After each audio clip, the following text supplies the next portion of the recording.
Obrigada, Tati, pelo convite. Eu vou compartilhar minha tela para já começar a conversar com todos vocês. Vamos lá. Bom, muito obrigada pela audiência hoje e por me permitir compartilhar algumas coisas da Conferência Anual em Doença de Huntington, da HDSA, que é a Associação para Pacientes com Doença de Huntington dos Estados Unidos. Bom, sou Luciana, faço parte do Conselho Científico da BH, com muito amor, com muito carinho, e também sou da família DH. Minha mãe tem a doença, minha avó também tinha, embora tivesse o diagnóstico incorreto. Então, essa palestra, ela lembra muitas coisas que minha mãe fazia, enfim, que aconteceram, que eu vivi. Então, me desculpem se eu falar muito dela, né? Já vou apresentando ela para vocês. O nome dela é Cleide, ok? Bom, para vocês ficarem mais familiarizados, já que eu não consigo separar a vida pessoal do resto. Bom, dentre vários tópicos interessantes da conferência da HDSA, eu escolhi 3 para conversar com vocês hoje. Quais são esses tópicos?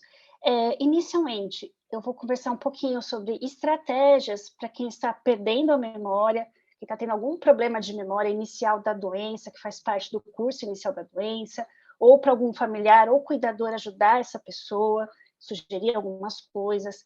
Vou falar sobre demência, então, né, que é uma situação um pouco mais crítica, que vai servir tanto algumas coisas para o paciente que percebe que já está entrando num período um pouco mais avançado, chegando na demência, serve também para o cuidador, e no final, eu vou finalizar tudo conversando sobre os cuidadores, né? Algumas estratégias que ajudam o cuidador a conviver com a demência e ajudam o cuidador a ajudar o paciente, que é uma coisa um tanto quanto complicada. Vale para cuidador, familiar, se eu falar cuidador, lembrem-se que também o familiar está valendo, lembrem-se que o paciente está valendo, está tudo valendo, tá?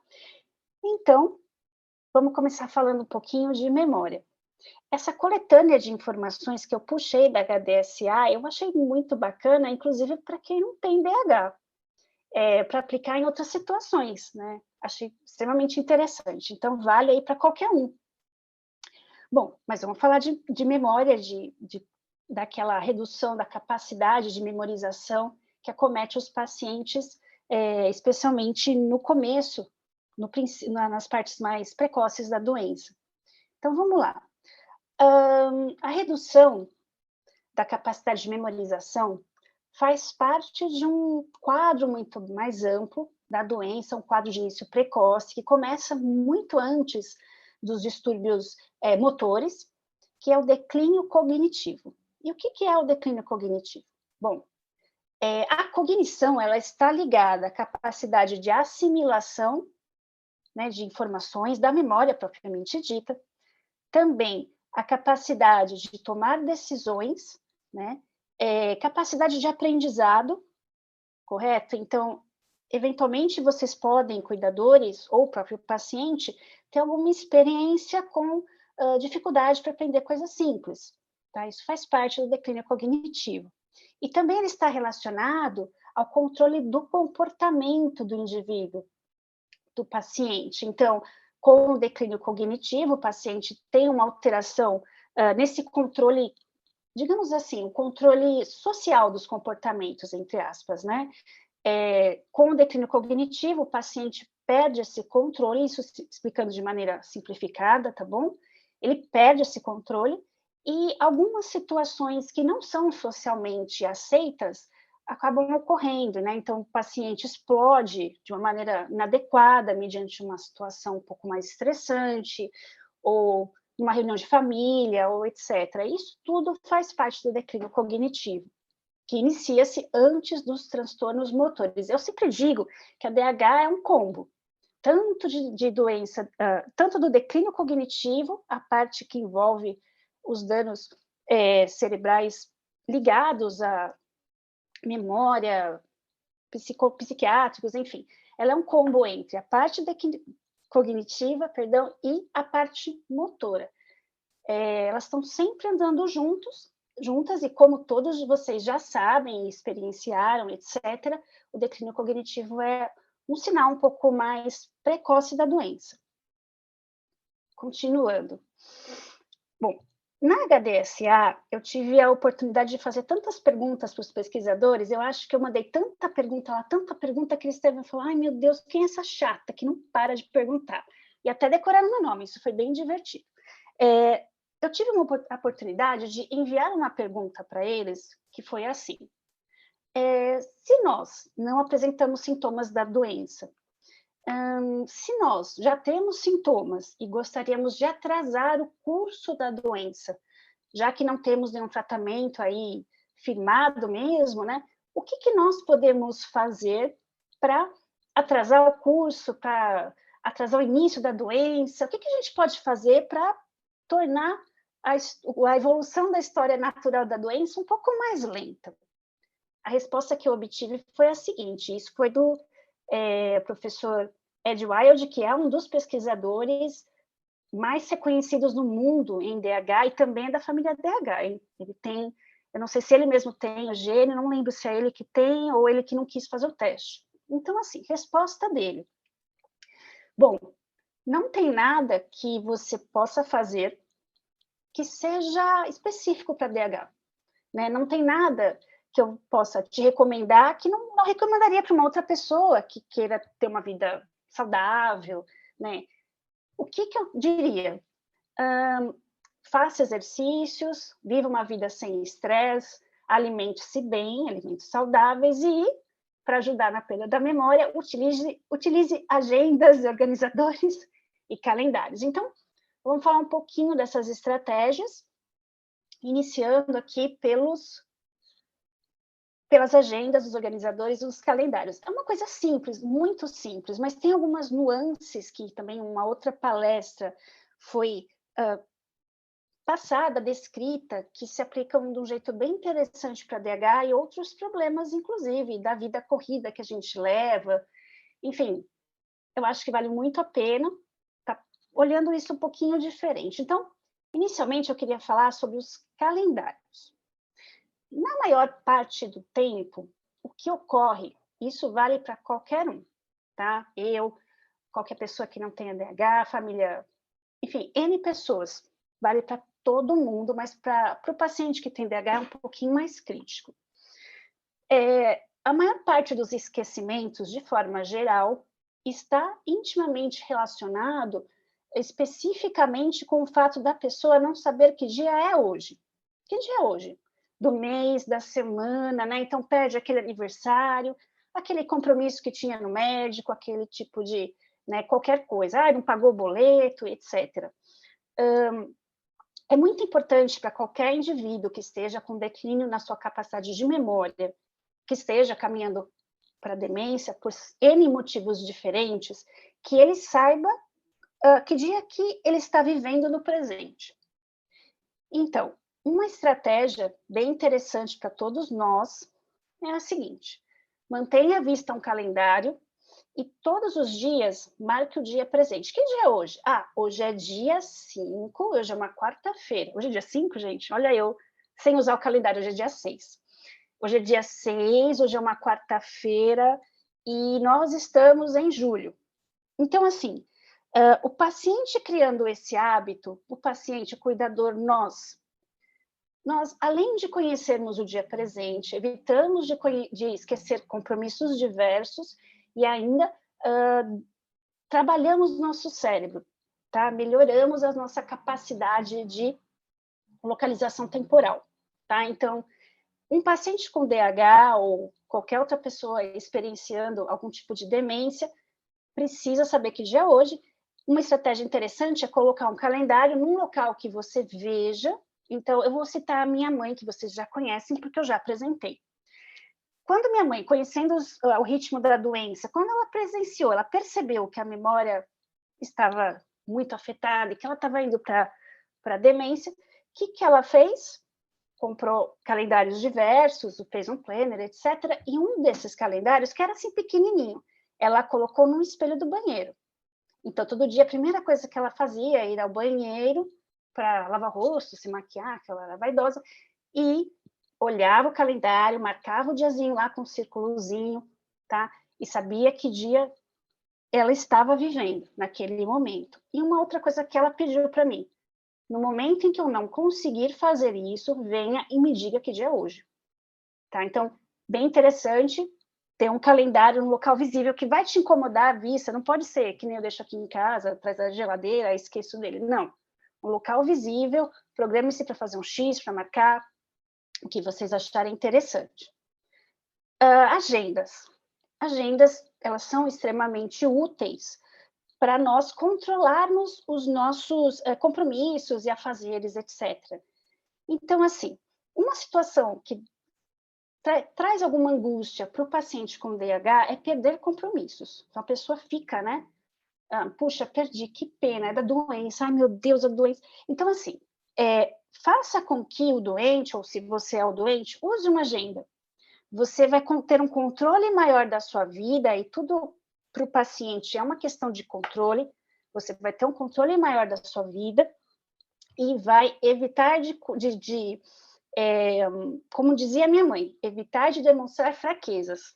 Se bem que isso era importante para ela, não sei se é para você, tá? Mas, assim, o controle da vida, dos compromissos, dos afazeres é muito importante para a pessoa não se sentir frustrada, tá? Então, sua agenda pode ser papel, pode ser no celular, pode ser o que você quiser. Eu gosto de colocar sticks no post-it num quadro, à vontade. Contanto que você utilize essa ferramenta, você pode fazer o que bem quiser.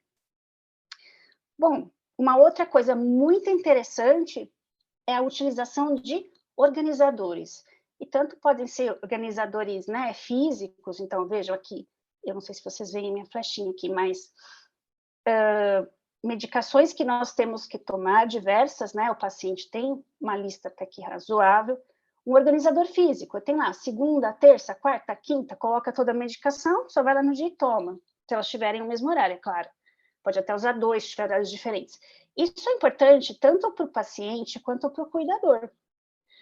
No momento em que o cuidador senta, 5 minutinhos, ele separou toda a medicação do paciente ao longo da semana, fica mais fácil para ele também não esquecer, não se sentir mal porque esqueceu, e gerenciar um pouco o tempo que ele tem que tanto dedicar àquela pessoa quanto aos seus próprios afazeres. Outros organizadores têm também forma eletrônica, então tem alarme de medicamentos, hoje em dia tem organizador para tudo. Então tem alarme de medicamento, tem, por exemplo, organizador para lembrar de tomar água o tempo todo, isso é bem interessante. Tem até um tipo de aplicativo que ajuda, como eu sou dentista, eu posso falar disso, ajuda o paciente a lidar com o bruxismo, a reduzir ele, especialmente quando ele está acordado, vigília, que chama assim, é brasileiro, não paga nada, como que é mesmo? Desencoste seus dentes. Tá? Então, é um aplicativo interessante. O paciente com DH, ele tem muito bruxismo.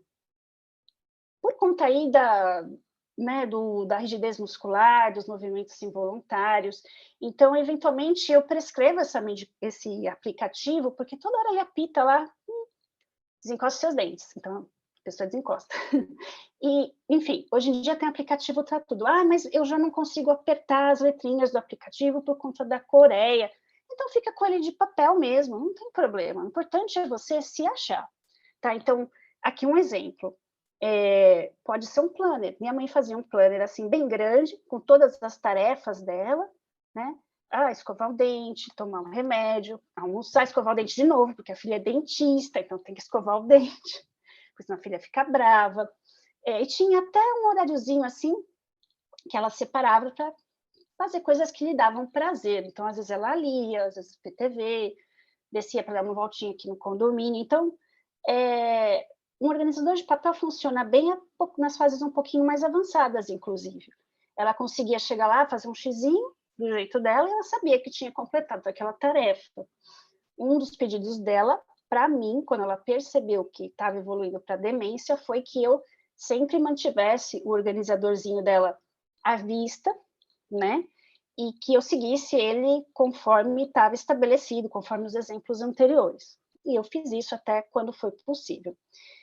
Então, Planejadores são extremamente úteis e não importa o jeito que você usa, contanto que você se dê bem com ele, isso me completa. Ótimo. Às vezes as pessoas olham para mim e falam, poxa, você é toda high-tech, você deve gostar de aplicativo no celular. Não, eu odeio. Eu acho que eles ficam fazendo barulho para um monte de coisa que não é compromisso meu, e eu não consigo tirar. Eu uso agenda física. Então, assim, vocês precisam escolher algo, escolham algo que vocês se identificam, isso é o mais importante. Em relação a jogos, e nós estávamos conversando sobre isso no grupo, né, recentemente. Eu perguntei ali, já fui, quando eu vasculhei os expositores, qual é o jogo que mais utiliza o cérebro, que mais ajuda a ativar o cérebro e fazer aí fortalecer, fazer uma musculação? Resposta: caça-palavras. Por que o caça-palavras, né? Perguntei também, mas caça-palavras? Ai, meu Deus, eu odeio caça-palavras, eu não vou fazer ginástica para o cérebro com caça-palavras. Bom, o que foi me dito? Quando você está estudando, o que você vai responder no caça-palavras, você resgata uma memória lá atrás, arquivada, de alguma palavra, algum momento, algum acontecimento, que você não usaria no dia a dia. Então, assim, vamos lá. Qual é, sei lá, vamos fazer uma coisa idiota aqui. Qual é o nome do filho do sapo? É Girino. Aí você vai lá, preenche, Girino. Ok. Quantas vezes a gente ia pensar, essa semana, você pensou em sapo e em girino? Não sei, mas faz muito tempo que eu não penso nisso. Então, nem no sapo, nem no girino. Eu moro na cidade, de repente você mora no interior, pensa nisso, mas enfim. Isso que é importante, ele resgata lá atrás aquilo que está arquivado no seu cérebro e que você não vai usar tão cedo. A não ser que você vá para o interior e tenha algum problema com um sapo. Então, né, vale a pena usar essas palavras. Se você não gosta como eu, comece dos infantis, enfim. Agora, os infantis eu gosto. Tem desenho, eu gosto de desenho. Alguns são coloridos, etc. Bom, também há aplicativos no celular, né? Inclusive, esse print de tela eu mandei no grupo. Volta. Mas que doido. Peraí, só um minutinho, gente. Ele está Excelente. Então, assim, existem diversos aplicativos, alguns gratuitos, outros não, mas pelo que eu fucei, nada muito caro, que você pode usar em joguinhos diferentes para dar uma ativada na memória. Tem até um jogo aqui bem interessante de reconhecer faces. É bem bacana, são faces simples, vai ficando cada vez mais difícil, mas ajuda a pessoa a gravar imagens, atiça a memória visual dela. Continuando, e agora vai passar o slide. Bom, uma coisa que a gente tem que ter em mente é que a gente tem que ter foco, seja lá quem for a pessoa. Nós precisamos de foco para conseguir gravar uma memória, né? Para conseguir assimilar uma informação. Então, eu tenho aqui uma informação, vou imaginar que alguém chegou para mim e me deu alguma informação que eu preciso assimilar, certo? Então, eu preciso assimilar, eu preciso conhecer, eu preciso lembrar. Então, respire fundo, que você precisa ter foco. Escute a informação.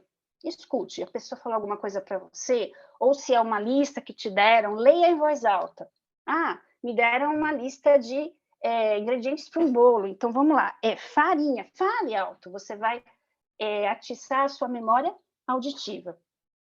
Veja. Então, olha a lista. Fala, está escrito farinha, está escrito, tá bom. Presta atenção, respira isso com calma, nada na correria. Não dá certo para ninguém na correria, né? Imagine para um paciente com DH. Então, veja e imagine. O que é isso? A pessoa falou, bom, compre farinha, ovo e chocolate. Então, você falou alto, ouviu da pessoa, você viu em algum lugar, se não viu, você vai direto para a imaginação. O importante é que você mentalize. Ok, vou visualizar o saco da farinha aqui, beleza. Vou visualizar o ovo, ok, misturou com a farinha. Na hora que você faz isso, mais um item, né, para ativar a sua memória. Isso é extremamente importante. E uma coisa que foi mencionada e que parece um ditado, mas não é. Não deixe para amanhã o que você pode fazer hoje. Eu traduzi dessa forma, né, sabedoria popular.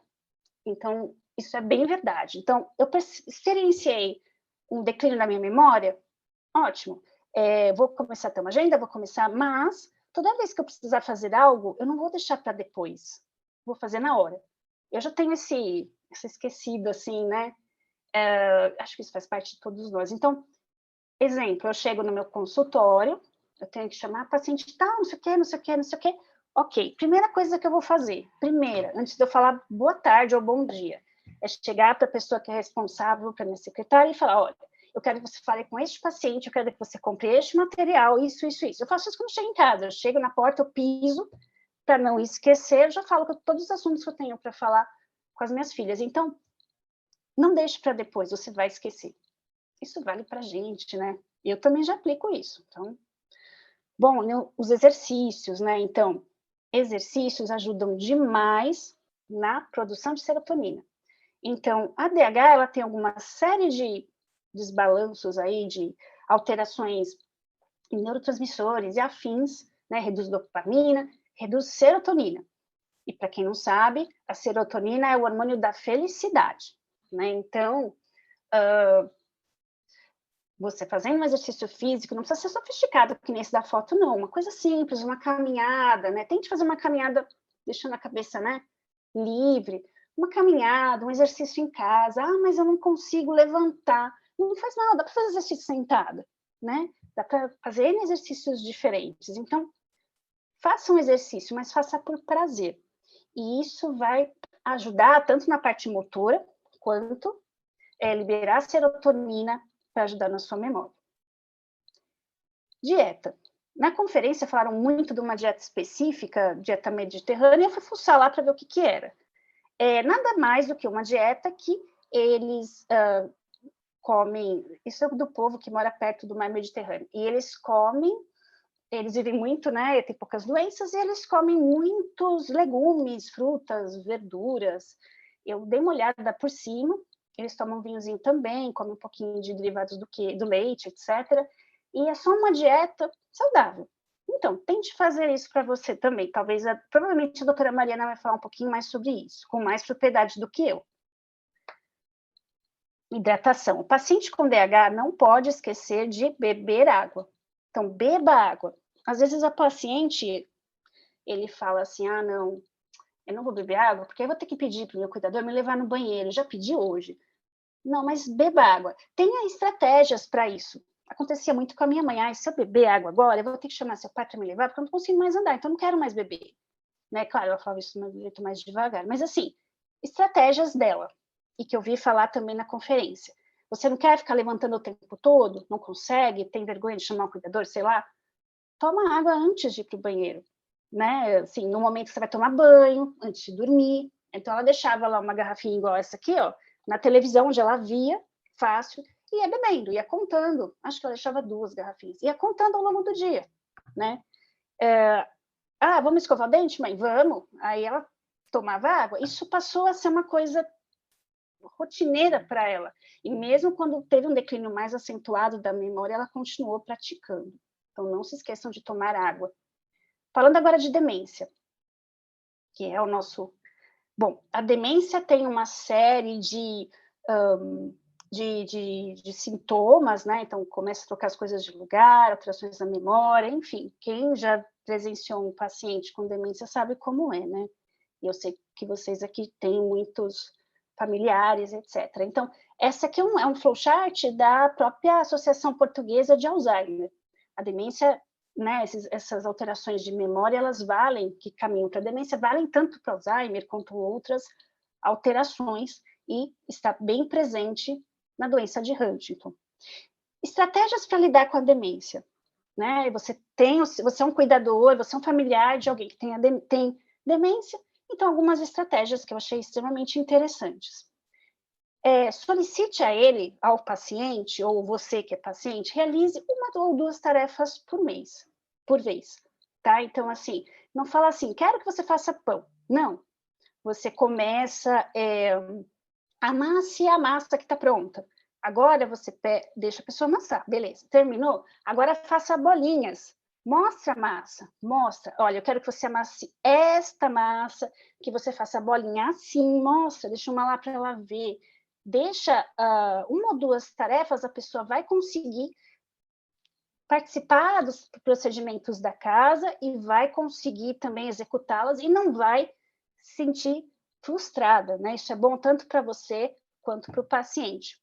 Simplifique as respostas. Então, por que eu tenho que tomar esse remédio? Um exemplo, tá? Por que eu tenho que tomar esse remédio? Ah, porque o neurologista acha que essa medicação, que é isso, que é aquilo, e reduz isso, e reduz aquilo. Não, não, não. Não. Por que eu tenho que tomar esse remédio? Ah, porque foi prescrito para o seu neurologista e é bom para o seu caso. Ponto. Acabou o assunto, tá? Ah, você gosta de tomar suco de melancia? Resposta sua. Sim ou não? Ah, eu odeio melancia, porque melancia... Não, não. Sim ou não. Quanto mais simples, melhor. Não se esqueça, né, de usar sempre listas. Então, quero que você faça isso, isso, isso. Ok, a listinha ali. Casa organizada ajuda, né, a pessoa a encontrar coisas mais fáceis. Ajuda a gente, imagina uma pessoa com demência, né? Estabeleça rotinas. Então, é muito importante estabelecer a rotina do paciente. Então, isso dá segurança para ele. Ele tem maior facilidade de lembrar dessa rotina e ele vai, com certeza, se sentir mais seguro, menos frustrado, não vai ter tantos momentos de inquietação, de ansiedade. Eu sei porque eu fazia isso com a minha mãe. Então, né? Defina horários dessas rotinas bem certinhos para ele saber, não, agora eu preciso almoçar, agora eu vou passear. Procure ter sempre momentos de descontração e releve. Por quê? Releve o que o paciente pode te dizer. Então, eventualmente, ele fica agressivo, ele te diz, aquelas coisas que a gente está acostumado, não gostaria que você tivesse nascido. Aí você respira fundo, né? Não é ele que está dizendo isso, é culpa da doença, não é sua. Não é sua. Ah, mas ela que está falando, ela é minha mãe. Não, mas ela não está ali mais. Né? Não é ela, é culpa da doença. Ela não falaria isso para você, ela te ama. Então tem que respirar, né? Releve, releve. Seja leve a vida leve.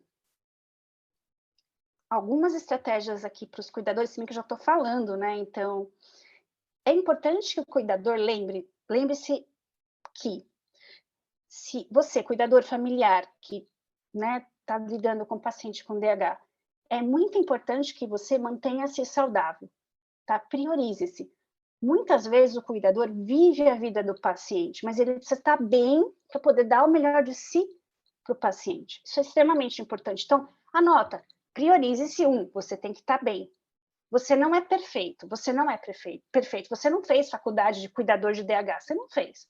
Ah, eu fiz curso técnico de cuidador. Sim, mas não é a mesma coisa. O DH é totalmente diferente, cada um é de um jeito. Você não é perfeito, tá? E peça ajuda, aceite ajuda, né?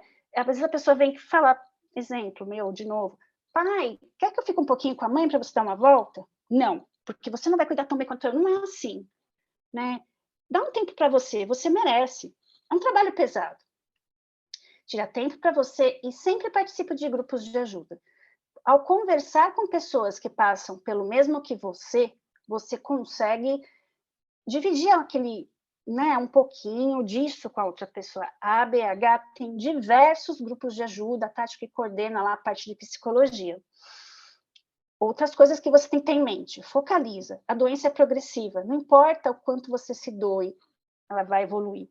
Tá? Então, comemore pequenos ganhos, então alguma coisa que a paciente... ele melhorou, agora ele está melhor com o pescoço mais retinho. Show, comemoração. Né? Mas lembre-se que vai passar um tempo retinho, depois vai cair. Comemore os pequenos ganhos.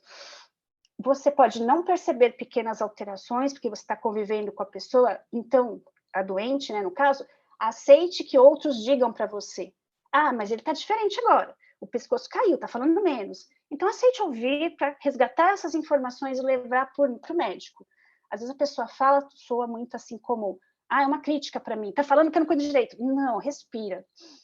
Respira. Você merece também muito carinho. Não se sinta culpado. Lembra de uma coisa, você não está sozinho. Então, eu falo bastante da BH porque é uma doença rara. Então, como é que você vai conhecer alguém que próximo, que tem a doença, que lide com isso, que conheça, difícil. Então, você não está sozinho. A BH está aqui para você, não é só propaganda, é porque não tem outra pessoa para estar junto, né? Eu, pelo menos, não sei.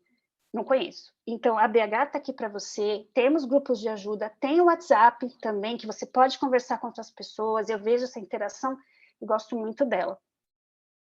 Já foi muito útil para mim. Bom, e era isso que eu tinha para falar para vocês. Novamente, estou à disposição, também lá na associação, vocês me conhecem, todo mundo tem meu telefone, aí é só, se tiver alguma dúvida, é só enviar. Obrigada, Tati. Já acabou meu tempo. Eu te agradeço, doutora Luciana, por essa fala tão necessária, com tantas informações de extrema importância. Aparentemente pode ser até simples, mas Parece, né? Não é? Parece, mas não é de forma nenhuma. São informações que são extremamente necessárias para a manutenção de uma vida com mais qualidade, de uma vida da qualidade de vida não só daquela pessoa que tem DH, mas de toda a família. Isso é o que a gente chama de qualidade de vida, é priorizar esse tipo de estratégia, é tentar encaixar alguma coisa que funcione, né? Como você bem reforçou. Não precisa ser exatamente, não tem um roteiro, não tem um script. É um processo e cada um vai descobrindo a melhor forma, como que consegue adaptar para a sua realidade, mas buscar Lembrando, essas né? estratégias... Aceite sempre ajuda. Procure ajuda e aceite a ajuda.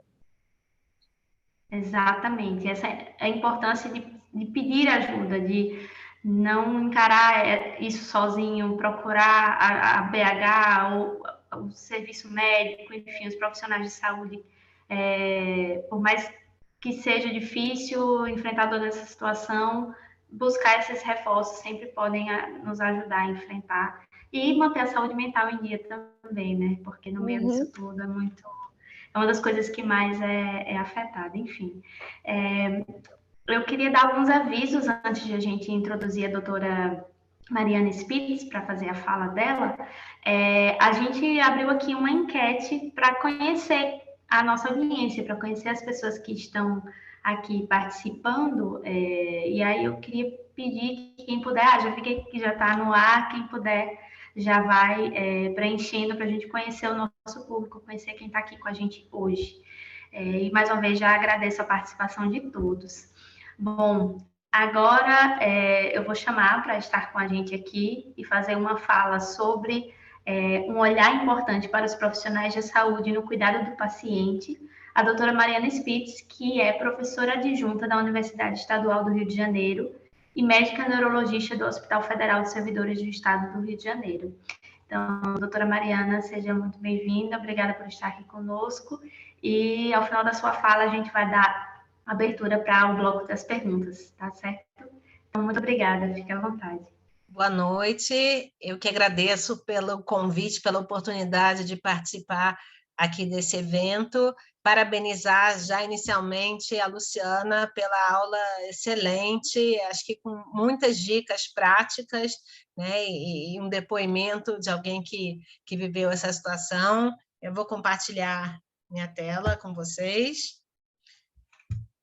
Então, eu sou professora de neurologia da Universidade Estadual do Rio de Janeiro e eu sou especialista em distúrbios do movimento, eu tenho doutorado em distúrbios do movimento pela USP e tenho, enfim, um interesse desde sempre, um carinho especial pelos pacientes com doença de Hunter. Então, eu vou contar um pouco para vocês, claro que um ponto de vista um pouco diferente da Luciana, né? Um ponto de vista médico, mas tentei facilitar ao máximo a linguagem com que a gente vai conversar, o que eu vi de mais interessante nessa convenção.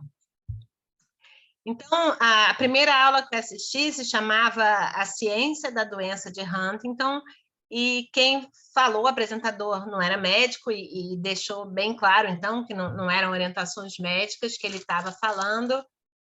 Falou sobre a apresentação de cientistas que dedicam sua carreira ao estudo da doença de Huntington. Como a Luciana falou, é uma doença rara, a gente sabe, e, enfim, acho que teve de legal isso no Congresso, de eles celebrarem os cientistas e os pesquisadores que dedicam sua vida para a gente conseguir entender melhor a doença. Então, a apresentadora falou que existem algumas ferramentas para você estudar a doença, né? Existem alguns modelos, isso pode ser estudado em fungos, em ratos, em células-troncos. Existem diversos tipos de estudos, os estudos podem ser observacionais ou experimentais, e eu vou falar um pouquinho mais sobre isso adiante, mas um dado importante, assim, que eu acho que ao longo de toda a convenção eles enfatizaram muito, que é justamente como a gente está falando de uma doença rara, ao longo de toda o evento, eles enfatizaram muito a importância de que os pacientes e familiares de doença de Huntington deles participarem nos estudos, né? Porque é assim que a gente vai conseguir aumentar realmente o que a gente tem de literatura científica sobre o assunto. Ela fala um pouquinho também sobre biomarcadores, esse termo está na moda, assim, em diversas doenças médicas, que são, na verdade, os biomarcadores são alguns exames, e alguns pode ser exame de sangue, ela falou especificamente de fluidos corporais, como urina, saliva, ou líquor, que é o líquido da espinha, a gente conseguir, através de algum marcador, ou dosar, por exemplo, huntingtina, ou a gente vê alguma alteração na imagem, alguma coisa que a gente possa utilizar para fazer um diagnóstico precoce da doença. E ela fala, isso eu acho que é interessante, essa é uma pergunta que os pacientes sempre fazem, né? Acho que a comunidade de Huntington está sempre atenta a isso, que é onde procurar coisas novas, onde é que eu posso ver o que tem de novo, o que tem de estudo. E aí as duas grandes dicas que eles deram, é uma dica mais geral, que é um site do governo americano, que se chama clinicaltrials.gov. Ele serve não só para a doença de Huntington, mas para, enfim, para as doenças em geral. Isso é em inglês, né? Mas as pessoas podem acessar, você lá tem como digitar a doença e eles mostram para você o que está sendo feito de estudo na área. E a Sociedade de Huntington da América, eles têm um site mais específico para a doença de Huntington, que é esse HD Trial Finder, que você pode achar especificamente estudos envolvendo pacientes com doença de Huntington. E aí, assim, essa convenção eu não tinha tido oportunidade de assistir anteriormente. Ela correu em Atlanta, nos Estados Unidos, eu assisti de forma virtual, mas fiquei muito bem impressionada, porque era uma convenção não muito grande, em que tinha uma participação muito grande do público, tanto o público que estava lá presencialmente, quanto do público virtual. Tinha uma interação muito significativa entre os apresentadores e o público, né? Muito próxima essa relação. Então, eu separei algumas perguntas interessantes do público. Então, uma das coisas que perguntaram, que é uma dúvida também que eu já ouvi, que é o seguinte: quem tem a mutação da doença de Huntington, né? A gente, acho que eu estou falando aqui para um público selecionado que sabe, né, que a doença decorre de uma mutação genética. E a pergunta do público foi assim: quem tem essa mutação já começa a produzir a huntingtina, esse MHTT é a proteína mutante, desde que nasce? E aí a apresentadora falava assim: sim, desde que nasce já começa a produzir essa proteína mutante. E aí, então, em seguida veio uma outra pergunta: então, por que demora, né? Por que as pessoas não desenvolvem sintomas da doença na infância? Podem até desenvolver, né? Mas muitas vezes não. Em geral, a doença começa na meia-idade, que se chama, né? Depois lá dos 30, 40, 50. Então, ela falava assim: olha, não se sabe, aliás, não se sabe é uma resposta que se ouviu muito para as perguntas do público nessa convenção. Acho que a gente já tem um conhecimento enorme sobre a doença, mas a gente ainda tem uma dúvida muito grande sobre muitos aspectos. Então, assim, por que demora? O que a gente sabe é que tem relação com o número de repetições que a pessoa tem, que o paciente tem. Então, quanto mais a doença ela acontece por repetição de que a gente chama de um trinucleotídeo, chamado CAG, quanto mais repetição você tem, mais precocemente, mais cedo, a doença começa. Mas não é só isso, por isso que a resposta não se sabe, que não é só isso, né? Todos os trabalhos mostram que tem alguns outros fatores genéticos que estão associados e, certamente, alguns fatores ambientais também. Então, o que se sabe é que quem tem mais repetição tende a começar a doença de forma mais precoce. E aí uma outra pergunta interessante é o seguinte, a gente fala muito dessa proteína alterada, né, que é essa huntingtina mutante. Mas essa proteína, a huntingtina, ela não é uma proteína que causa problema, ela é uma proteína, quando ela não é mutante, quando ela não decorre da alteração genética, ela é uma proteína que é muito importante, ela não é uma proteína sem função. Ela é muito importante para o período de formação do embrião e se sabe que ela está envolvida em muitas funções celulares. Assim, não se sabe exatamente, sem ela não acontece isso, mas se sabe que ela está envolvida em muitos processos da célula. E a própria apresentadora fala assim, é uma das maiores proteínas que a gente tem no corpo, a huntingtina, e ela fala assim, a natureza não ia deixar uma proteína grande assim existir à toa. Isso é muito importante quando a gente pensa em tratamento, porque não adianta tirar. Então, está com problema na huntingtina, vamos eliminar a huntingtina da pessoa. Não pode fazer isso, porque a huntingtina não mutante, ela tem uma função. Uma outra palestra, uma outra apresentação que eu vi, que também gostei bastante, era uma que se chamava assim, Pergunte o que quiser aos cientistas. Então, tinha um painel formado por especialistas no assunto e, de novo, o público que estava presente, o público de casa, tinha a oportunidade de fazer perguntas diversas que quisessem a eles. Uma das primeiras perguntas, assim, que é um tema também que eu ouço bastante, que é em relação a uma técnica, não sei se vocês já ouviram falar, mas chama CRISPR, assim, esse nome em inglês, que é uma descoberta recente, que é um método que os cientistas descobriram de edição genética. Na verdade, eles descobriram isso nas bactérias, que as bactérias têm esse sistema que permite a elas cortar um DNA que não devia estar lá e juntar de novo. Mas, então, assim, isso tem sido usado para, enfim, alguns tratamentos, algumas doenças, mas não tem aprovação ainda para Huntington, né? Então, como nos Estados Unidos se fala muito disso, ele deixa bem claro que isso não é licenciado para a doença de Huntington, então, talvez isso tenha uma validade no futuro, mas, de novo, né, isso poderia afetar a huntingtina normal, não pode deixar sem huntingtina. Então, isso ainda é uma técnica que, quem sabe, um dia vai ser usada, mas que atualmente não tem indicação para Huntington.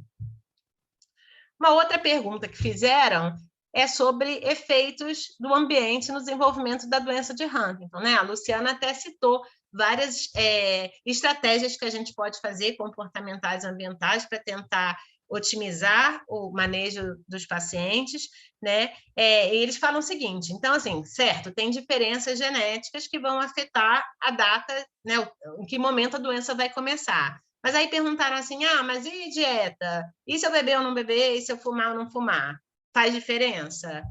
E aí o que a apresentadora respondeu foi o seguinte, é difícil de você saber, por exemplo, você pegar um fator específico, fumar, ok, vai fazer mal para a saúde, sem dúvida, ninguém deve fumar. Mas, assim, fumar especificamente para a doença de Huntington, piora a doença, acelera a doença?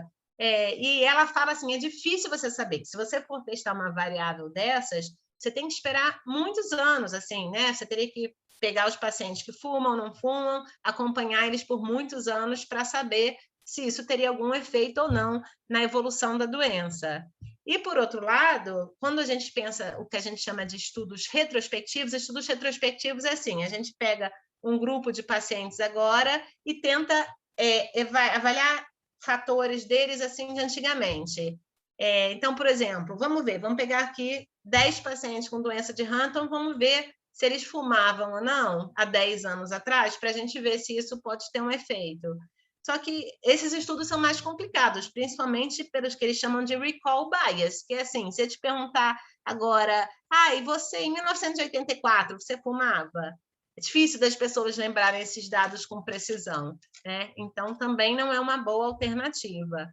O que ela fala, então? Que é muito na linha do que a Luciana falou. O que você tem que fazer? Gente, vocês têm que fazer medidas que protegem o cérebro de uma maneira geral, e que valem para quem tem Huntington, quem não tem Huntington, quem tem Alzheimer, quem não quer ter Alzheimer, que é yoga, de uma forma geral, técnicas de meditação, de relaxamento, você ter um sono adequado, reparador, comer legumes e verduras, não fumar, fazer atividade física, que cada vez mais os estudos têm mostrado para doenças degenerativas em geral, né, que o exercício protege o cérebro dessas doenças. E uma outra pergunta que fizeram, essa pergunta que fazem sempre, né, falaram assim, olha, para os especialistas, o que vocês acham que é mais animador atualmente em relação ao tratamento da doença?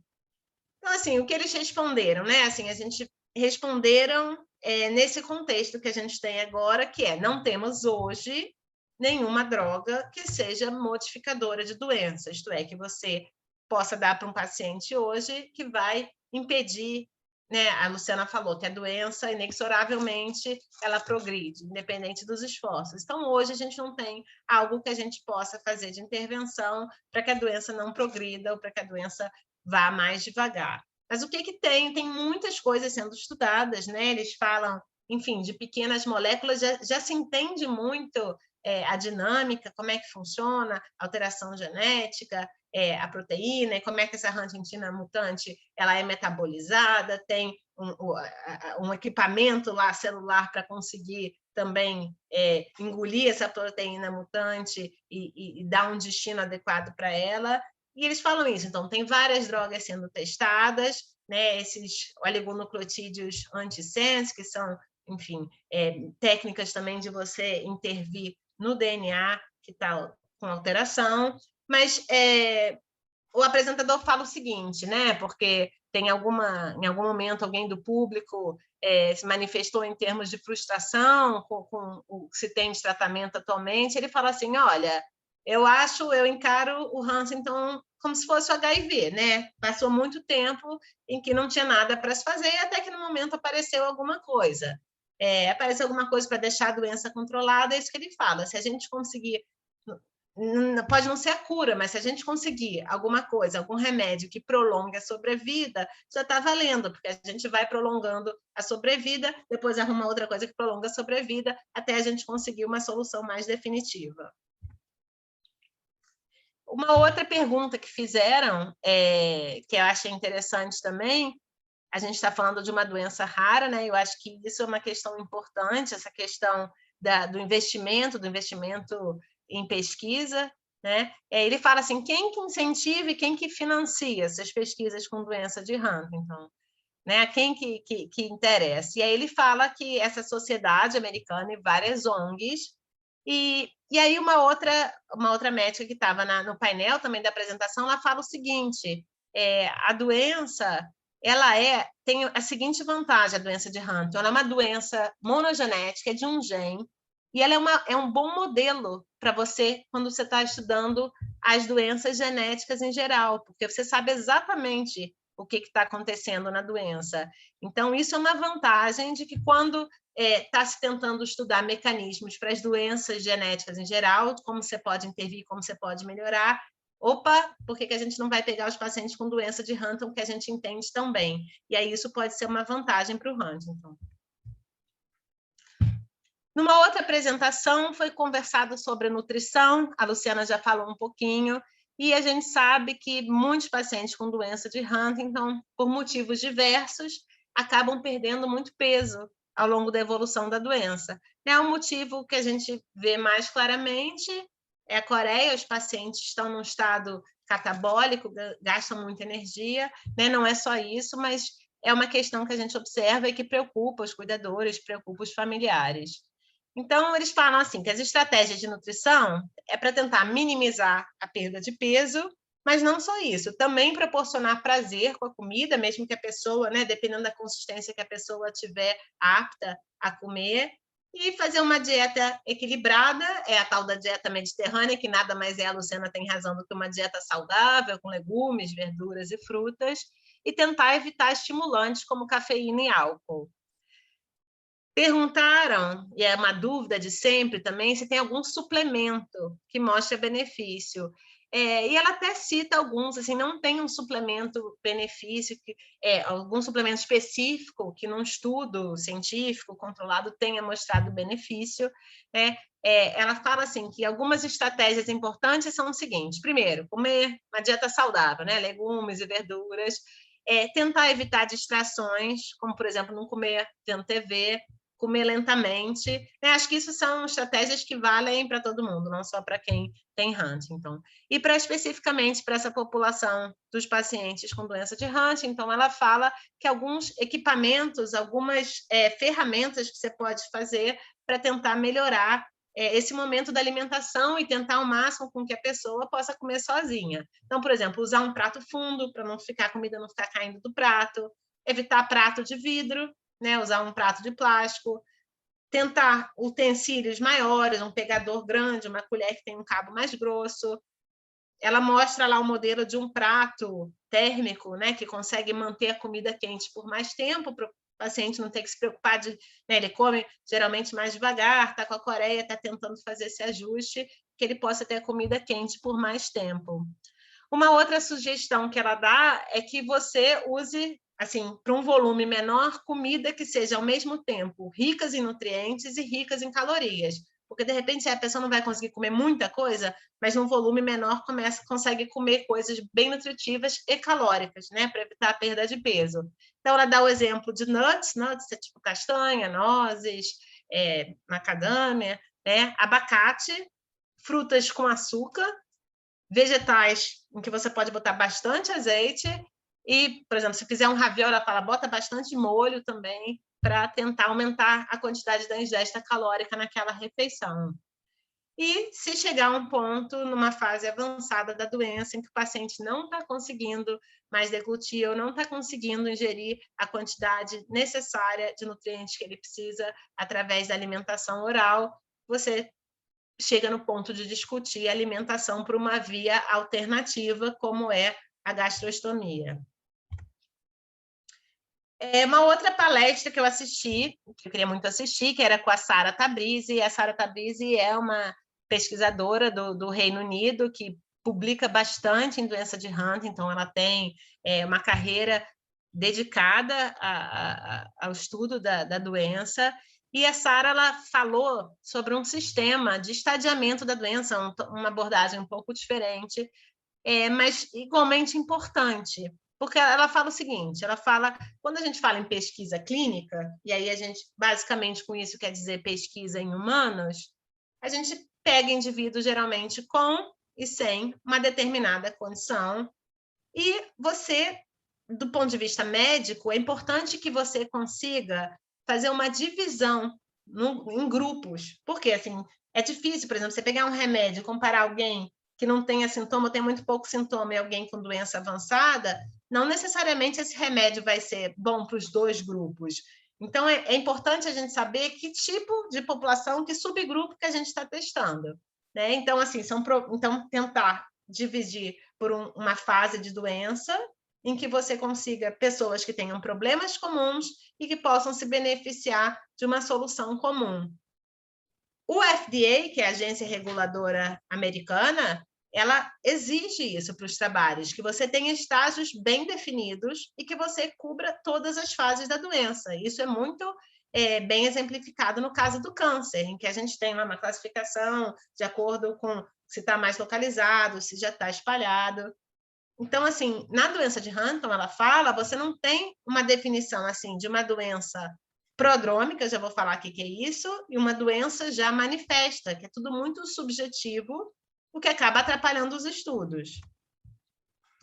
Então, o que são esses sintomas prodrômicos? São sintomas que vêm antes daquele quadro clássico, né, com os movimentos involuntários, com a coreia, com as alterações cognitivas. Então, às vezes, são coisas muito sutis, como uma mudança de personalidade, como uma dificuldade de fazer multitarefas, de fazer mais de uma coisa ao mesmo tempo, uma irritabilidade, dificuldade de lidar com a frustração, que às vezes a gente, né, só percebe isso quando a gente conversa com as famílias, eles retrospectivamente, quando pensam assim, falam, olha, começou com a coreia agora, mas ele já estava mais irritado nos últimos anos.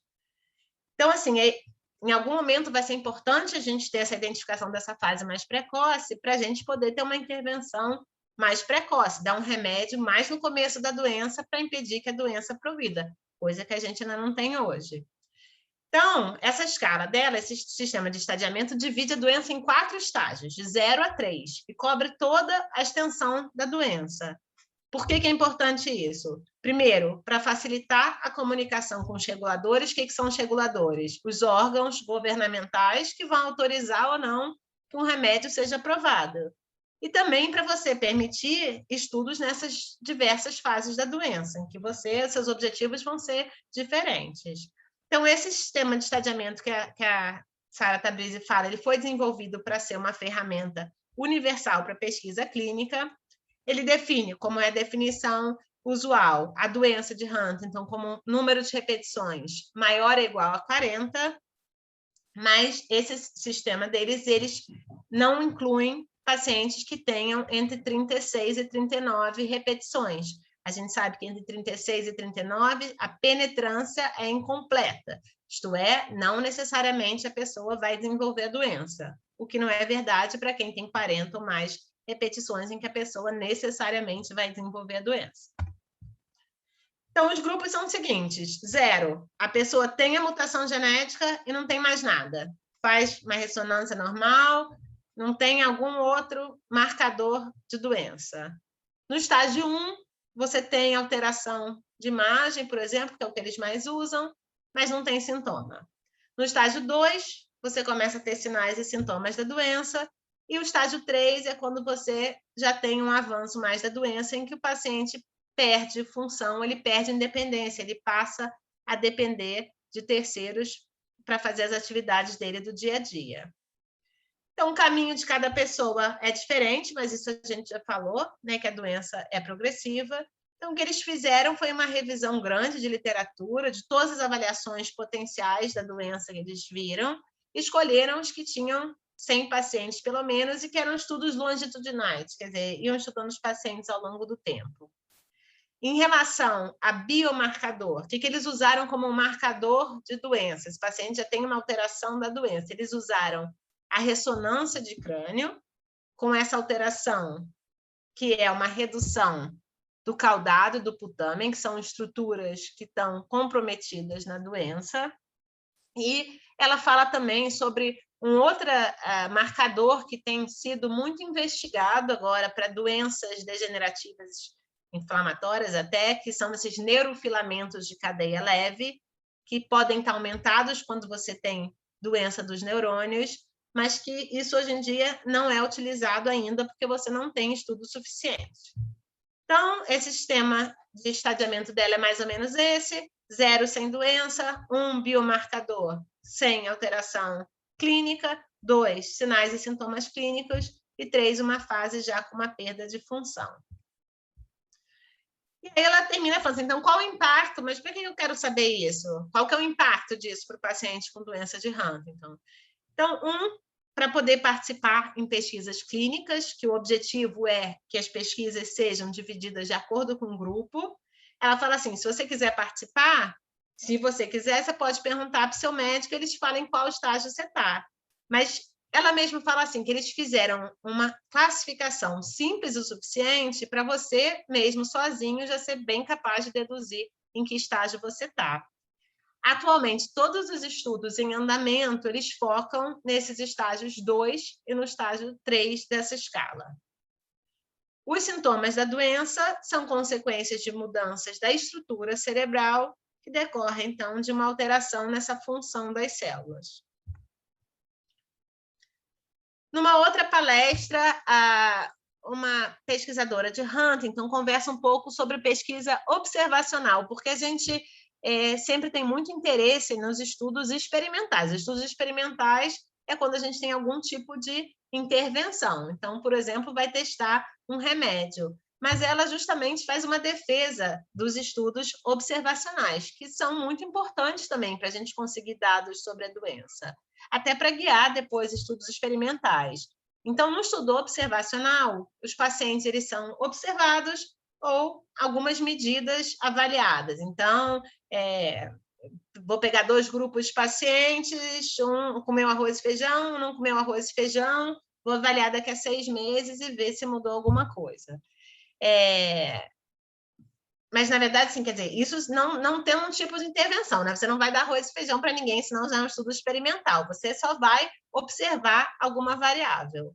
Então, ela defende esses estudos que são importantes, porque eles acrescentam conhecimento, eles são mais inclusivos do que os estudos experimentais, né? Normalmente, quando você vai, por exemplo, dar um remédio, você tem muitos critérios de inclusão. Então, se a pessoa tem outra doença, não vai poder entrar, ou se a pessoa tem mais de tantos anos, não vai poder participar. Então, eles são mais inclusivos, né? Termos de riscos são muito baixos. Ela fala assim, talvez o risco que você corra participando do estudo disso é que vai consumir tempo e pode gerar algum grau de ansiedade. Mas, de novo, assim, eles estimulam muito os pacientes e familiares com Huntington a participar de estudos em geral para a gente conseguir dados, né? E dados são fundamentais para a gente aumentar a compreensão da doença.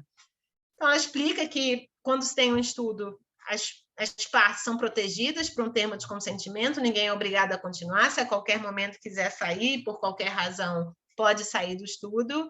E a vantagem desse, né? A gente viu que a Sara Tabrizi falou que os estudos intervencionistas, a pessoa, né, tem que ter a doença e tem que ter 40 ou mais repetições de CAG. Aqui, nesse caso, ela pode incluir também pacientes negativos ou pacientes que não têm teste genético. E outra vantagem é que você, normalmente, quando você está testando um remédio, você só pode participar daquele estudo, né? Nesses estudos observacionais, você pode participar de vários ao mesmo tempo.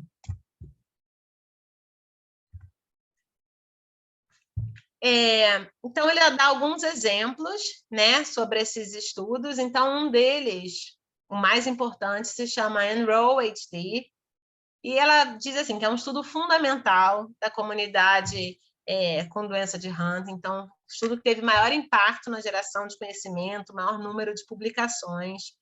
E ele serve também como uma plataforma para outros estudos. Ela consegue identificar pacientes a partir, como eu falei, né, a partir desses dados dos estudos observacionais, até te permite ter já pacientes, enfim, registrados para quando você pensar em estudos experimentais. Nesse estudo tem uma visita de base, e os pacientes são anualmente reavaliados, e é feita uma coleta de sangue na primeira visita de forma anônima. Eu peguei os últimos dados, enfim, talvez já tenha mudado um pouquinho esse número nas últimas 2 semanas aí, assim, mas há 2 semanas atrás o número de participantes estava em mais de 21.155 locais no mundo todo e 22 nações participando. Infelizmente, o Brasil não faz parte desse estudo por questões, enfim, burocráticas e logísticas. Um desses 155 locais não é o Brasil. Uma pena, porque eu acho que a gente ia poder contribuir de forma significativa. Esse é o principal, né, estudo, e um outro estudo também que ela menciona, que é esse JOIN-HD, que é um registro global de pacientes com doença de Huntington juvenil.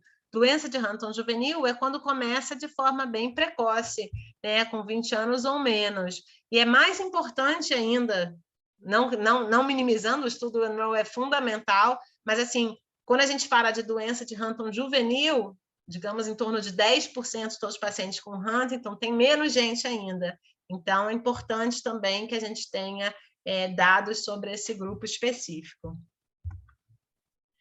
E, enfim, essa apresentadora termina falando, que achei importante, que, assim, a comunidade global trabalhando junto é o caminho para chegar ao tratamento da doença.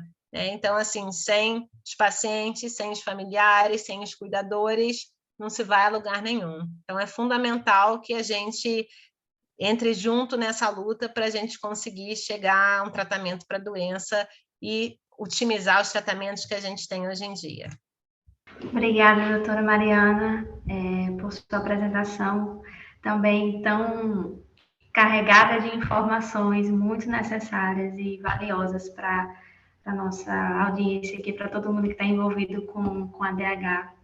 Eu estou aqui com algumas perguntas já, que foram enviadas ao longo das falas de vocês duas. Algumas estão direcionadas para vocês e outras não, estão abertas, e aí eu queria deixar vocês à vontade para irem respondendo, tá? Eu vou começar para a gente conseguir responder o máximo que conseguir. A primeira pergunta é para a doutora Luciana. Doutora Luciana, para um companheiro ou companheira, como que ele poderia identificar que a pessoa já está manifestando sintomas cognitivos E qual o momento de introduzir essas estratégias? Olha, sinceramente, essas estratégias, elas valem para todos nós, então eu já iniciaria o mais precocemente possível, né, e talvez a doutora Mariana consiga dizer um pouquinho melhor do que eu, mas eu penso assim sobre as estratégias, né? Não, eu Já concordo começa também. o quanto antes, o Não, quanto eu acho. antes, né? Com certeza, não, com certeza. Acho que assim, você deu dicas super objetivas, super práticas. Eu gostei particularmente dessa questão que a gente ouve muito da hidratação, de que as pessoas não querem, né? Elas falam assim, ai, não quero beber água que eu vou ficar fazendo xixi toda hora. Mas é super importante também, né? Então, acho que foram Já muito pode úteis. implementar tudo, né? Já começa com a dieta, que a doutora Mariana falou, já manda ver nas estratégias de lembretes e implementa para você também, que eu achei elas super legais, né? Minha opinião. Verdade. É super válido para todo mundo. O cérebro, ele precisa desses mecanismos, dessas estratégias, desses hábitos que melhoram a qualidade de vida de todo mundo. A outra pergunta também está direcionada para você, doutora Luciana. Ela traz um comentário. Os brasileiros, de um modo geral, não têm uma alimentação saudável. Só de pessoas com diabetes estamos com quase 11 milhões de pessoas. Como podemos trazer uma alimentação saudável para as pessoas com DH, principalmente a camada de baixa renda? Essa reflexão. Olha, eu acho que essa é uma pergunta bem além, né? Tipo, envolve questões políticas, sabe? Acho que eu posso dizer que eu não saberia como responder, mas não tenho, é complicado, não tenho ideia. Acho que a coisa tá, o defeito aqui no Brasil tá muito, o problema está muito mais embaixo, ele não está só com embaixo no sentido de, ele é muito mais amplo do que parece, né? Esse problema da baixa renda, da falta de acesso a alimentos saudáveis é uma coisa tão ampla, mas talvez pequenas ações sociais, né? Entrar em contato com, não sei, não tenho a mínima ideia, desculpa, não vou conseguir responder, isso é muito amplo, muito É, amplo, é uma questão muito ampla. eu acho que, enfim, eu concordo com você, eu acho que isso é muito mais uma questão de saúde pública, né, do que qualquer coisa. Mas eu ia até comentar que ontem, sabe quando ficam aparecendo essas propagandas, assim, que você está querendo ver alguma coisa no computador, e aí era uma propaganda, eu até parei para ver, normalmente você só aperta, né, pular anúncios, eu parei para ver que era uma propaganda falando assim, preste atenção no que você está comendo, sabe isso, que você come suco de caixinha, tem muito açúcar, açúcar faz mal, e eu achei assim, eu acho que educação é a chave de tudo, né? Então, acho que tem a questão da renda, sem dúvida, mas tem uma questão de desinformação, né? Também, né? Enfim, que eu acho que a saída é essa, a saída são políticas públicas e educação.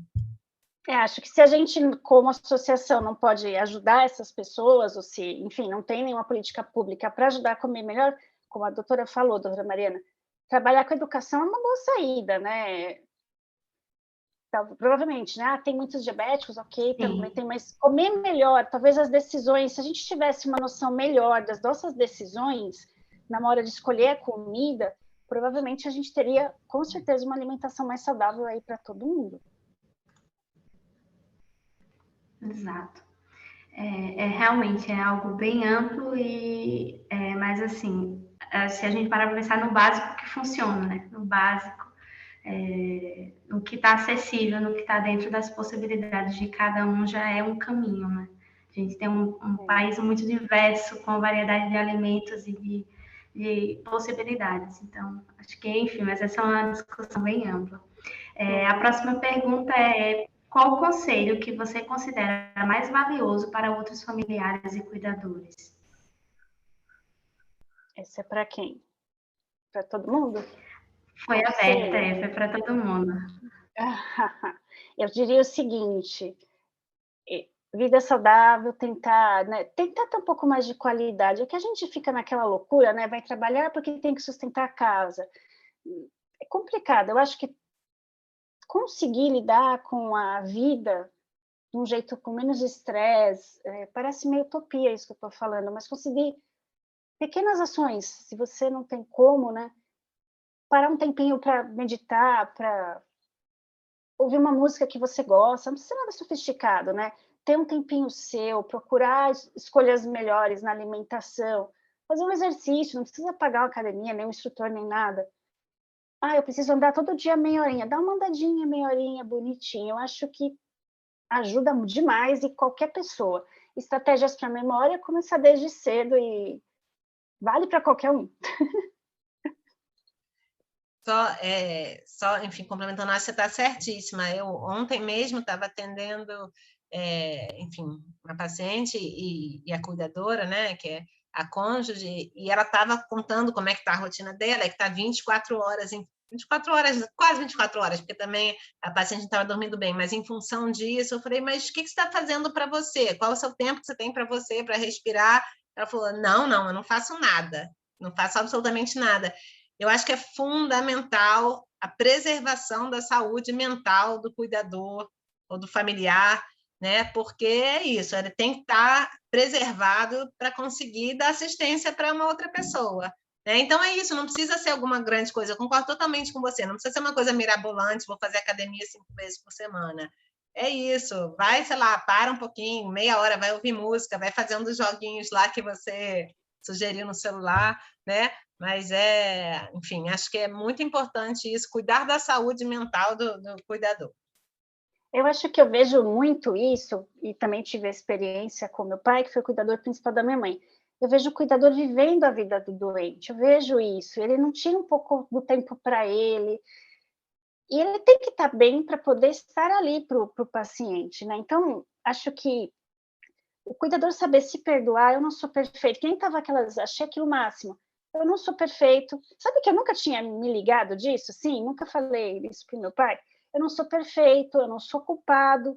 É a doença que está fazendo isso com ela. Então, assim, olha de um jeito mais amplo. Procura ajuda. Ajuda é tão importante, tão importante. Então, mas, assim, eu imagino, para mim, foi mais importante ter a ajuda de pessoas que conheciam a doença do que pessoas externas. Fala, não, ela vai ficar melhor e tudo bem. A pessoa não sabia o que estava acontecendo. Então, a ajuda de alguém que passa pela mesma situação, ela é mais interessante, ela colhe mais. E, como é que eu vou dizer? Normalmente, eu vejo que as famílias com DH, elas são acolhedoras, né? É difícil encontrar alguém que não esteja abraçando o próximo. Fala, eu tô com um problema assim, aí alguém já responde, alguém já fala com você, já te liga. Então, eu vejo essa troca de calores muito evidente. Então, aproveita que isso existe, oferece ajuda e também recebe ajuda. Né? Acho extremamente importante. Exato. Eu acho que é a gente colecionar uma caixinha de ferramentas, né? A gente vai se munindo com algumas possibilidades para ir se ajudando e procurando essa ajuda, e dando esses passos, né, na direção de uma vida com um pouco mais de qualidade, com um pouco mais de preservação dessa saúde mental de todo mundo que está envolvido nessa situação que já é por si só tão desafiadora, né? Então, é isso que vocês falaram. A próxima pergunta, a pessoa relata que viu um vídeo de uma neurocientista sobre o de adultos conseguir produzir novos neurônios com estímulos. Tem alguma fala do cientista sobre isso na doença? Então, vocês têm conhecimento de algo desse tipo? Não vi nada nesse sentido no Congresso. Eu nem sei se é o caso, eu não sei qual era esse vídeo da cientista. Assim, acho que tem muitos trabalhos com muitas coisas, né? Acho que duas falas importantes que eu acho. Um, que tem muitos trabalhos in vitro, que a gente chama, né, assim, de laboratório, ou é feito na placa, ou é feito com ratinho, e isso não vai... Eu não sei qual é o caso desse vídeo específico que ela está falando, tá? Mas isso não vai adiante depois. Então, acho que isso é um ponto para se tomar cuidado. Nem tudo que é feito no laboratório funciona depois quando a gente vai testar para a pessoa. Né? Então, eu vejo isso toda hora com várias doenças neurológicas, porque a gente está diante de muitos desafios, poucos tratamentos assim que realmente mudem a doença. Então, esse é um aspecto. Então, às vezes, saiu recentemente até um relato sobre isso de Parkinson. Olha, descobriram a cura do Parkinson. Então, isso a gente vê com frequência. Alguma coisa que ainda está sendo feita no laboratório, que ainda vai demorar muitos anos para ser testado se funciona ou não em pessoas. E a outra coisa, enfim, também não sei se é o caso desse vídeo, eu acho que sempre tomar muito cuidado com a fonte do vídeo, de onde que é a pessoa, se a pessoa é neurocientista mesmo, né? A gente está vivendo nesse mundo, universo das fake news. Enfim, então, sempre tomar cuidado com a referência daquele dado de onde você está pegando. Né? Acho que a BH é uma fonte excelente e confiável, né? Quem, enfim, tiver acesso a essas associações americanas né, tiver acesso, conseguir ultrapassar a barreira da língua, acho que são fontes confiáveis, mas, enfim, acho que sempre tomar cuidado com essas informações que a gente vê. Isso vale para qualquer coisa, né? Política, odontologia, medicina. Sempre chega um paciente assim, mas eu vi uma técnica que cura os dentes sem restauração. Eu falo, desculpa, não conheço. Mas são os pesquisadores da USP que fizeram. Eu estou lá, nunca ia falar nisso. É complicado isso, né? Então...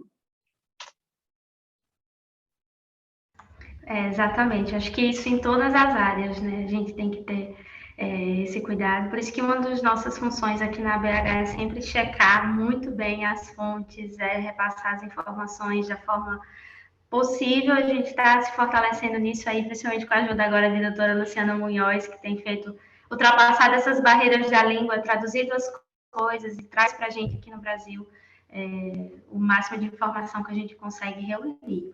Eu só queria avisar a todos que a gente só tem mais de 10 minutinhos aqui respondendo algumas perguntas, tá?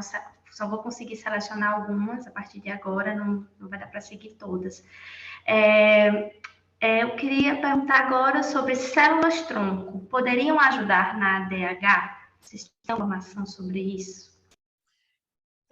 Então, as células-tronco foi um método assim que, quando surgiu essa ideia, né, que são células assim que não são diferenciadas, que a gente chama, e que poderiam se transformar, por exemplo, se botasse no cérebro, viraria célula de cérebro, se botasse no coração, viraria célula de coração, que poderia ajudar. Quando surgiu essa novidade, né, se achou que podia ser a cura de várias doenças.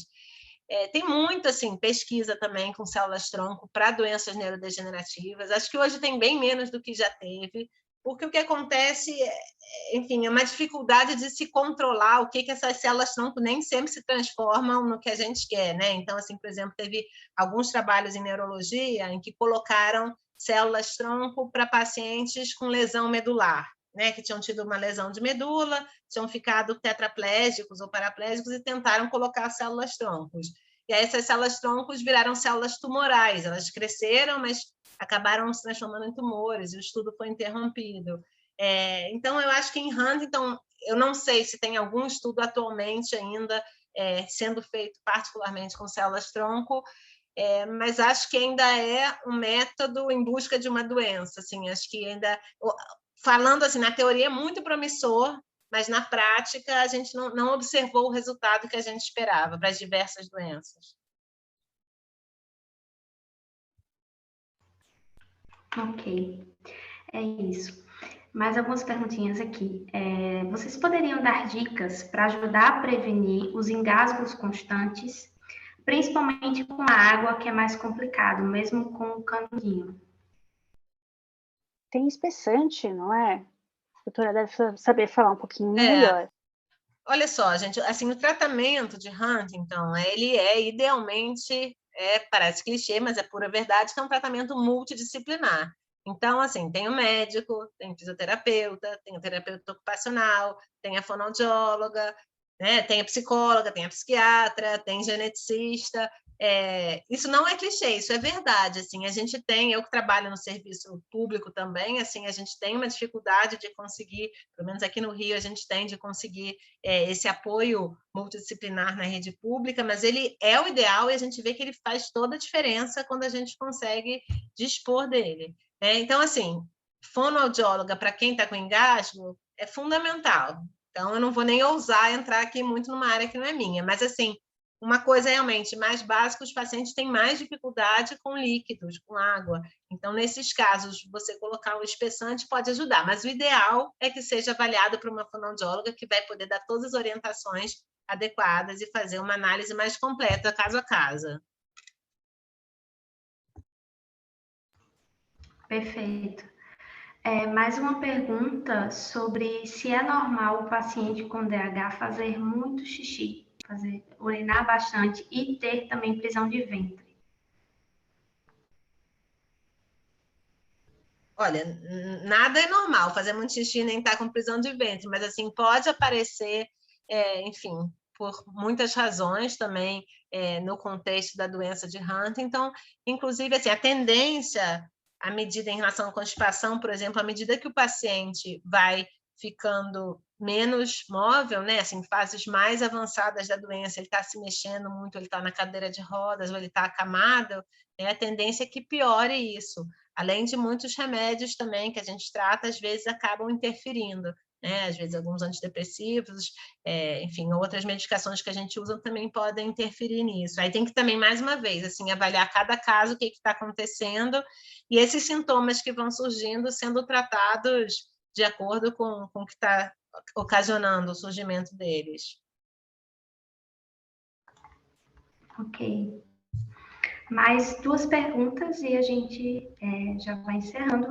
Eu já aproveito para avisar que se você enviou alguma pergunta e a gente não conseguiu responder aqui hoje, pode entrar em contato com a BH que a gente vai encaminhar e dar alguma resposta para vocês, tá? Gostaria de saber, a próxima pergunta é, gostaria de saber se existe algum estudo sobre o prazo da doença. Existe um tempo específico para cada fase, tempo de vida? Acredito que a pessoa está perguntando sobre sobrevida na DH, se existe uma média, qual tempo seria? Então, a doença é uma doença crônica, e assim, de novo, assim, vai depender de uma série de fatores, mas quando você vê na literatura, se fala em média de 10 a 20 anos de doença, né? Sendo que, claro, tem pacientes que vivem muito mais, tem relato de 40 anos, enfim, e tem também outros pacientes que têm uma sobrevida menor, até porque podem ter outras comorbidades também, né? Às vezes tem outras doenças que acabam afetando, mas em geral a literatura fala de 10 a 20 anos. Na vida real, agora posso fazer uma pergunta? Na vida real, a gente pode se espelhar no nosso, por exemplo, nosso antepassado, ele viveu tanto tempo, a doença vai ter mais ou menos essa evolução em mim, a gente pode ou... Então, não, até porque, assim, por exemplo, um dos fatores, quer dizer, o fator mais importante é o número de repetições. Então, o que pode acontecer na doença é um fenômeno que a gente chama de antecipação, especialmente quando a doença é transmitida do pai para a filha ou para o filho, a tendência é que o número de repetições aumente.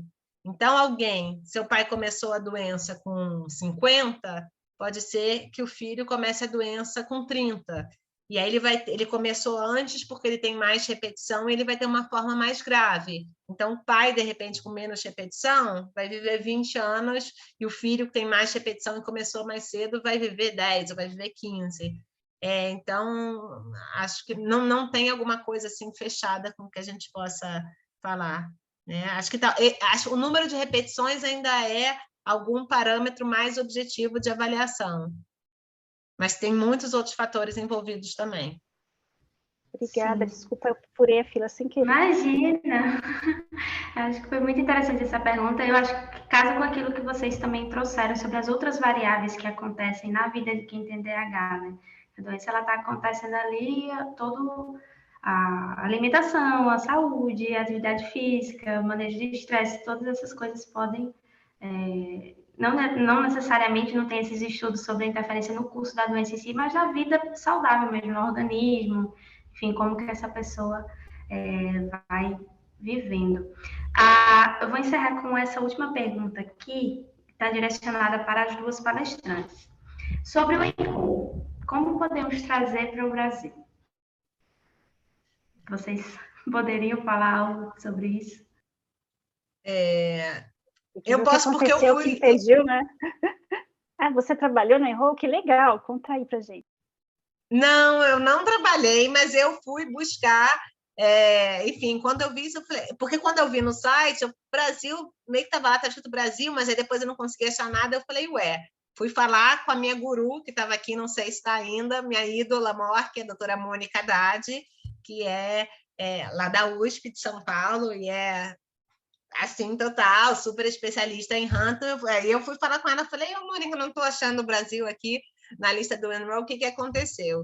E aí a Mônica me falou, enfim, que foram questões, isso, né, de aprovação de entidades reguladoras.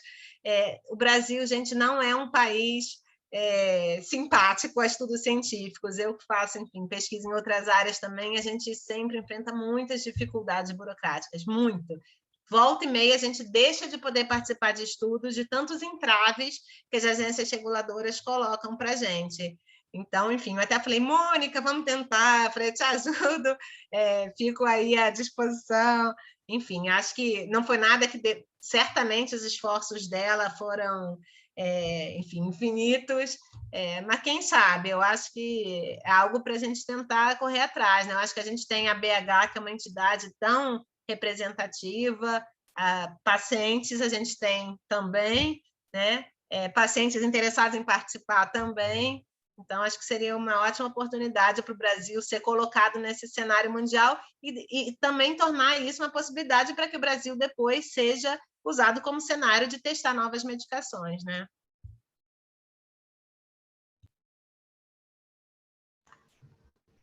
Perfeito, doutora Mariana. Acho que a gente tem um bom trabalho aí a seguir nessa direção e vamos lá, vamos acompanhar o que a gente pode fazer e é isso.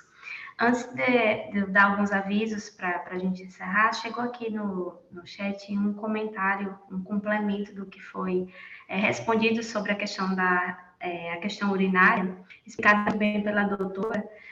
O paciente com DH pode desenvolver compulsão por beber água, que chamamos de hipotomania, podendo levar a beber de 6 a 7 litros de água por dia, levando a uma consequente grande quantidade urinária. Pode ser importante, pois pode levar a distúrbios do sódio, como a hiponatremia, que podem ter complicações. Esse foi um comentário do Dr. Gustavo Franco. Dr. Gustavo, muito obrigada por esse complemento.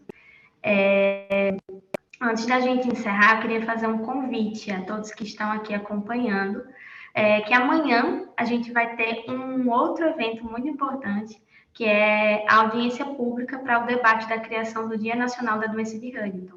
A gente vai estar lá nessa transmissão, a gente já divulgou o link em todos os nossos canais da BH e estaremos lá às 9 da manhã para fazer esse debate. A BH vai estar lá conduzindo uma iniciativa da ABH para a gente promover esse Dia Nacional de Conscientização da DH para o dia 27 de setembro.